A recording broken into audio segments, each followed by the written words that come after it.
I'm going to give you some lecture notes on the road to World War II. And so we actually have to go back a little bit in time. Typically we think of World War II as starting in the European front in 1939, but we actually have to go back a few years before then to kind of understand the events that led up to why World War II actually began. So we're going to actually start with Italy and Ethiopia. In October 1935, Mussolini attacks Ethiopia using a border incident as his rationale. Now, the attack shows kind of the impotence of the League of Nations, which had been created after World War I, and it really shows the timidity of the Allies themselves. His purpose was to avenge a defeat that the Italians had suffered in the late 1800s, to begin the restoration of Roman imperial glory, and perhaps even to distract Italian public opinion from domestic issues that they were facing. Now, Great Britain and France were very eager to appease Italy, and they prepared to allow him to go forward with this conquest if he would maintain Ethiopia's formal independence. But they at least needed to appear to resist. And so the League of Nations, on the other hand, condemned the Italian aggression and voted on economic sanctions. And they imposed an arms embargo that limited loans and credits to and imports from Italy. And Great Britain and France, though, did refuse to embargo the oil, and the Great British fleets allowed Italian troops and munitions still to use the Suez Canal. But either way, the result of this policy was disastrous. The League of Nations and collective security in general were totally discredited, and Mussolini felt pretty alienated because the League of Nations was kind of going up against him. And so he turns to Germany. And by November of 1936, you see that there's an official Rome-Berlin axis where Germany and Italy become allies. Now, Germany in 1936 is also having their own militarism that is starting to occur. Now, Hitler had started to publicly rebuild the German Air Force. He started to do things like reinstate conscription and even rearm the nation. He said that they were not violations of any treaty obligations, but because they were for defensive measures. Because remember, at the end of World War I, Germany on the whole was demilitarized and not allowed to rearm and that type of thing. And so in March of 1936, he took his greatest risk and sent a small armed force into this demilitarized zone that's kind of here in this sort of salmon color on the left-hand part of the west side of Germany. That's called the Rhineland. And so this is a strip of land that's about 31 miles wide, and he decided to send a small armed force in there and take it. And this was a violation not only of the Treaty of Versailles, but also of other agreements that had been in place as well. Now, Hitler was kind of banking on the fact that nobody was going to intervene and stop him. France and Britain had every right to resist, and the French especially, because if you think about it, that area of land is almost like a little bit of a buffer zone between France and Germany. And this is kind of, to them at least, an element of security. And so neither power, though, really does anything but except sort of give like a little feeble protest. League of Nations, same thing. Basically, they were paralyzed by internal division, that there was a military doctrine that concentrated on defense, that shunned the offensive, and both countries were just really honestly further weakened by growing pacifism. I think people still had very much in their memories what happened during World War I and did not want another military conflict on their hands. Now, this was a missed opportunity, right? If you think about it, what would have happened in 1936 if they had put a stop to Hitler, or at least resisted a little bit more back then? Now, in 1936, and this lasts for a few years, there's also a civil war in Spain. And this actually becomes a training ground for World War II in many ways. Germany and Italy supported the nationalists and Francisco Franco, and they supported him with troops, airplanes, and supplies. I should say Francisco Franco eventually becomes dictator of Spain. The USSR, though, on the other hand, volunteers with the Republican side, and they send advisors, they send equipment as well. We even see other Europeans and even Americans come to volunteer on the Republican side to fight fascism, because the National Front and the Nationalists are the ones that are pro-fascist. So this actually, interestingly enough, brings Germany and Italy closer together. Japan even joins the Axis powers in 1936, and they create what they call the Anti-Comintern Pact, which is directed against international communism. But really, it's a new and very powerful diplomatic alliance. These are some pieces of propaganda. As you can see on the right-hand side, we have someone with a communist insignia whipping the Spanish people. Over here we see also Hoy España, mañana el mundo, means today Spain, tomorrow the world. And that is obviously anti-Hitler as well. And so you see propaganda on both sides, really. Now, what ends up happening is that Franco is in fact victorious and does become fascist, although interestingly enough, if we were to fast forward to World War II, Spain pretty much stays out of it. Even though they could have, of course, joined forces with Mussolini, with Hitler, they do not, and they keep to themselves and stay neutral. Now, back to Germany and Hitler particularly, there are thoughts that he really always planned to annex his native Austria. So this is a quote from his 1925 book Mein Kampf, where he says, quote, "German Austria must return to the great German motherland, and not because of economic considerations of any sort. No. Even if from the economic point of view this union were unimportant, indeed if it were harmful, it ought nevertheless to be brought about. Common blood belongs in a common Reich. As long as the German nation is unable even to band together its own children in one common state, it has no moral right to think of colonization as one of its political aims. Only when the boundaries of the Reich include even the last German, only when it is no longer possible to assure him of daily bread inside them, does there arise, out of the distress of the nation, the moral right to acquire foreign soil and territory." So what we start to see is, he's making plans, or at least is having these thoughts in 1925, and fast forward to, of course, the taking back of the Rhineland, and now here we are in 1938, too, with the Austrian Anschluss. So in 1934, the Nazi Party in Austria had actually assassinated the prime minister. This coup was planned in Germany with Hitler's assistance and his approval, but it was not supported by Austrian military leaders as Hitler had thought it would be. But in 1938, the situation kind of changes. And so he tries to bully, he tries to threaten, he puts out propaganda against the Austrian Chancellor, Kurt Schuschnigg, but the Chancellor refuses to be intimidated and instead says, okay, we're going to have a plebiscite on March 13th where the Austrian people themselves can decide whether or not they want to be joined with Nazi Germany. So Hitler, the day before this plebiscite, on March 12th, sends his army in to try to stall it.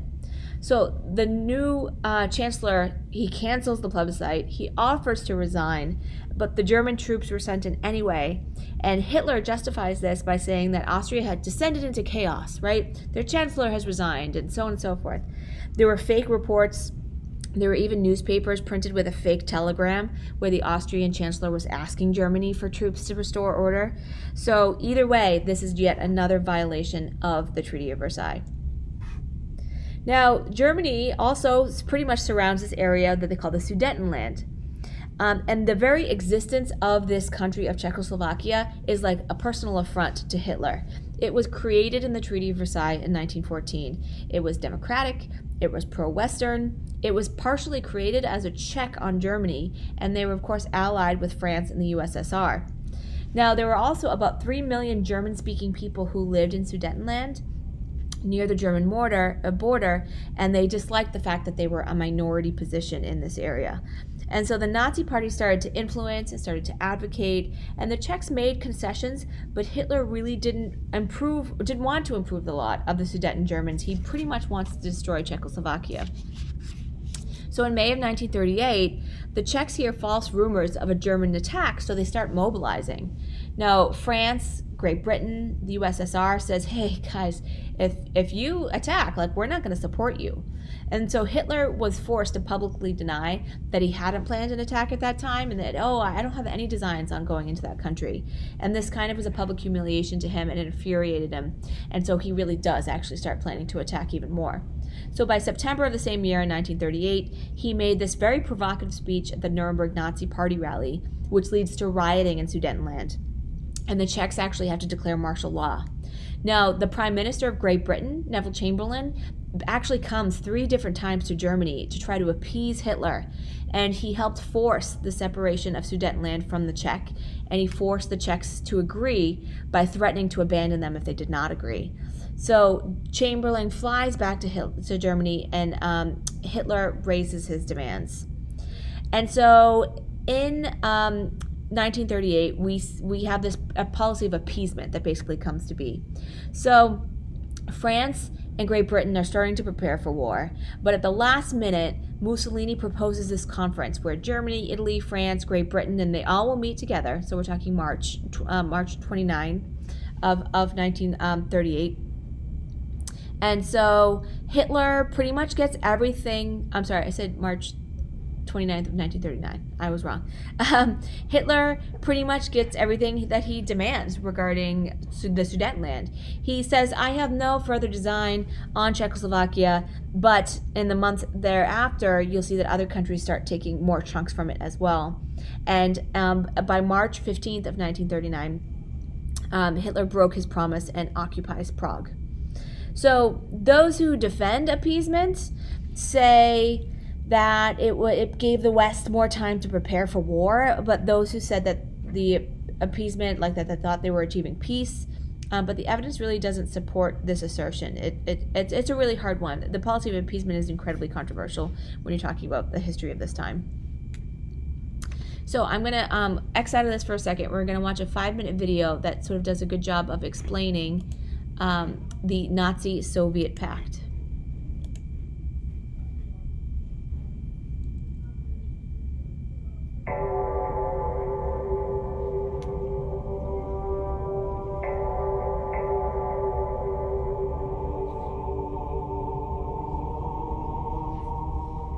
One of the more surprising stories of World War II was the 2-year complicated alliance the Soviet Union entered into with their former enemy, the Nazis.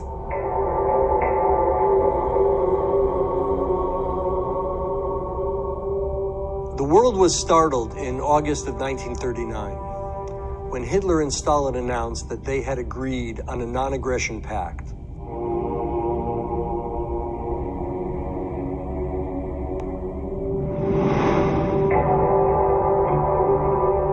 For a decade, the Soviet Union and Nazi Germany had been at loggerheads. Nazi Germany had a distinct anti-Bolshevik, anti-Semitic policy. It was very much directed against the Soviet Union. They were fighting each other through a proxy war during the Spanish Civil War in the 1930s. And the Soviet Union was famous for being anti-fascist, anti-Nazi.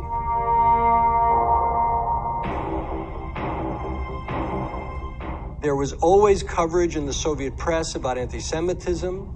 There was comprehensive coverage in November and December of 1938 about the violence of Kristallnacht.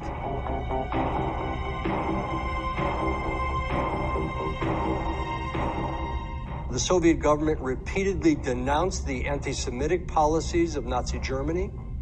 So the world was taken by surprise when the dictators announced this agreement. And this completely changed world history. Within a week, Nazi Germany invaded Poland. This was the start of World War II in Europe. 2 weeks later, the Soviet Union invaded Poland from the east, and they divided Poland between them. This was the end of Poland as a country, as a sovereign state at that time.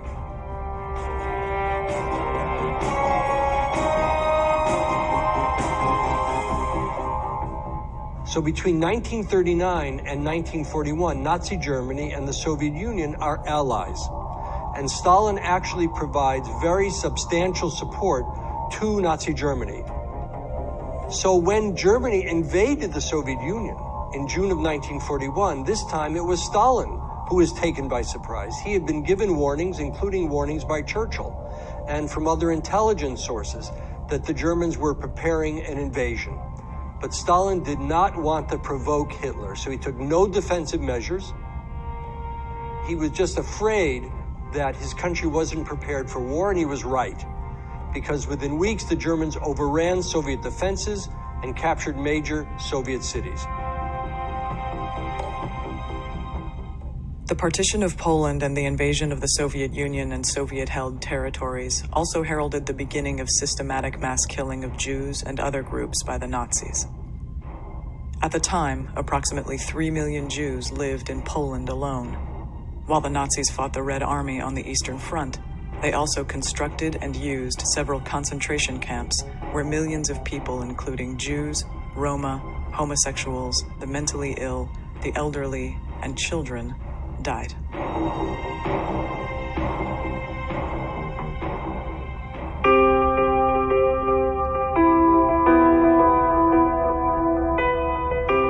Between 1941 and 1944, the Red Army resisted the Nazis on Soviet territory. By 1944, they pushed the Nazis back westward and reclaimed the Nazi-occupied territories of Belorussia, Ukraine, the Baltic region, and eastern Poland.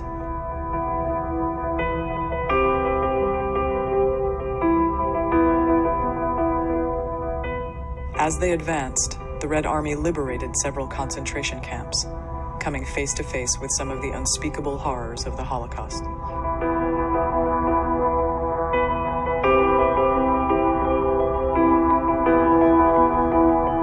Fighting between Nazi Germany and the Soviet Union continued until the capture of Berlin and the German surrender to the Allies in May 1945.